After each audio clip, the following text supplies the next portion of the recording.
Hello guys, what I'm going to show you today is how you can migrate files.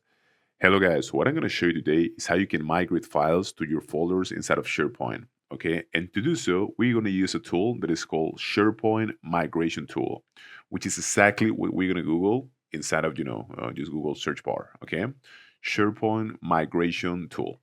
Now let's click on any of these results from Microsoft, the official results from Microsoft. In my case, I'm just going to click on this one, and now we have to download this tool and install it. Okay, so we're just going to click on any of these buttons here. We can click on either the public preview, the first release, or general availability, which is what I would recommend actually, this one here.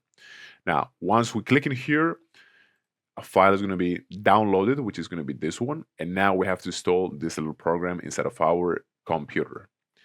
Now after we sign into migration tool, we're going to have this menu here. Okay, now we should click on add new migration in here. Okay, so let's just click on here, and it says single file is a resource, or you can also use a bulk migration. Okay, in my case, I'm just going to choose this one here. Okay, so I need to select a specific folder that I want to migrate. For example, I can just go to here, and I can go to, I don't know, pictures, for example, right? And I can click on any folder that I have in here.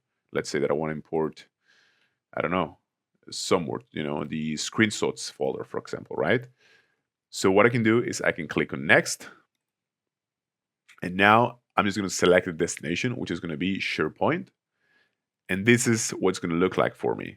Okay. But you can actually, click, or you can actually copy and paste to whatever site you want to migrate your folder. Okay.